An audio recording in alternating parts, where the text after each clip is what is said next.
gurah tunai apa. Assalamualaikum warahmatullahi wabarakatuh. Alhamdulillah, pada kesempatan malam hari ini kami akan mencoba menyaksikan yaitu pengobatan yang salah satu pengobatan yang disarankan oleh Rasulullah SAW, yaitu pengobatan gurah. Pengobatan gurah ini alhamdulillah kami akan coba menyaksikan dan melihat langsung, yaitu yang insyaallah yang akan ditanganin oleh saudara kita Bapak Ustadz Ukay. Kebetulan hari ini dia lagi akan menangani beberapa pasiennya nih. Mudah-mudahan pengobatan gurah ini memberikan suatu manfaat untuk para pasiennya. Mudah-mudahan diangkat dari segala hal-hal yang dia rasakan penyakitnya, diangkat oleh Allah SWT dan diberikan kelancaran gitu. Kebetulan malam ini kami akan coba menyaksikan langsung bagaimana proses dalam pengobatan gurah ini. Kebetulan ada beberapa pasien yang lagi dikerjakan oleh Bapak Ustadz Ukay ini. Dan apa manfaat dari gurah sendiri menurut Islam dan penjelasannya, yaitu gurah adalah salah satu jenis pengobatan yang Rasulullah SAW sarankan dan dianjurkan. Metode ini bermanfaat. Lendir beracun dengan kandungan kuman penyakit bisa dikeluarkan menggunakan, yaitu dengan memasukkan ramuan tertentu masuk ke dalam hidung. Pengobatan ini telah dijelaskan pula untuk digunakan sebagai pengobatan alami cara Nabi, karena terdapat hukum yang mengatur gurah menurut Islam. Abu Nafil Abdul Ghaffar menjelaskan mengenai beberapa pengobatan ala Nabi seperti bahan obat alami, pengobatan dengan terapi, hingga ritual ibadah. Gurah sanuk termasuk dalam jenis pengobatan dengan terapi. Terdapat berbagai penjelasan mengenai cara penyembuhan dengan gurah berdasarkan pandangan Islam. Berikut penjelasan dan lengkapnya. 1. Hukum gurah dalam pandangan Islam, yaitu Ibnu Abbas radhiyallahu an menerangkan bahwa Rasulullah SAW melakukan bekam yang kemudian juga melakukan gurah. Hadis riwayat Bukhari. Ada pula hadis yang menjelaskan saat Ibnu Abi Atok menjenguk kerabatnya yang sakit ketika di perjalanan, ia berkata agar menggunakan habatus sauda, jintan hitam, kemudian meneteskan ke hidungnya sekitar beberapa tetes minyak pada bagian kanan dan kiri. 2. Hukum negara yang mengatur gurah. Gurah termasuk jenis pengobatan yang telah diatur dalam peraturan negara berdasarkan keputusan Menteri Kesehatan Republik Indonesia tentang penyelenggaraan pengobatan tradisional. Gurah dapat dimasukkan sebagai pengobatan tradisional.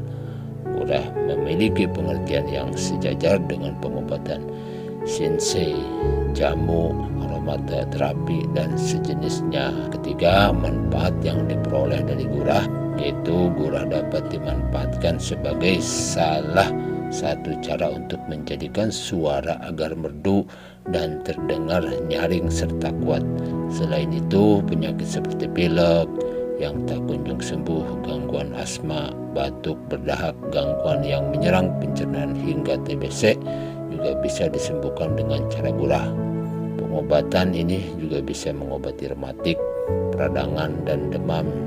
4. Metode pengobatan gurah. Bahan yang sering digunakan untuk membuat gurah adalah tanaman sri gunggu. Bahan tanaman ini dapat mengobati gangguan yang membahayakan jiwa seperti sifilis, hipertensi, hingga kanker. Pengolahannya cukup dengan melumatkan akar pohon sri gunggu sampai menghasilkan busa. Sedinglah untuk mendapatkan cairan dari busa itu dengan hasil yang jernih. Kemudian bisa ditambahkan cairan hasil proses sebelumnya dengan ada yang sudah matang. Ramuan dari tanaman sedigunggu sudah bisa digunakan dengan meneteskannya ke hidung pasien, tapi harus berhati-hati, lebih baik jangan, karena sangat berbahaya kalau kita nggak tahu ilmunya gitu ya. Yang kelima, efek yang ditimbulkan dari gurah. Meskipun gurah menurut Islam telah dianjurkan, tetapi cara penyembuhan tradisional ini berpotensi menyebabkan efek yang bisa dirasakan si pasien sendiri. Efek yang ditimbulkan bisa berupa rasa panas hingga perih pada hidung. Pasien yang tidak terlalu parah hanya akan mengeluarkan lendir berwarna bening, sedangkan pasien yang dengan penyakit yang parah, nikotinnya banyak, sering ngerokok, ya mungkin punya penyakit dalam lah, akan mengeluarkan lendir yang mengandung warna keruh kehitaman, bahkan kayak coklat jelly gitu, pokoknya jijik lah pokoknya gitu. Yang ragu-ragu mendingan jangan, gak usah nyoba-nyoba. Yang keenam, hal yang dihindari saat pengobatan gurah atau setelah selesai digurah.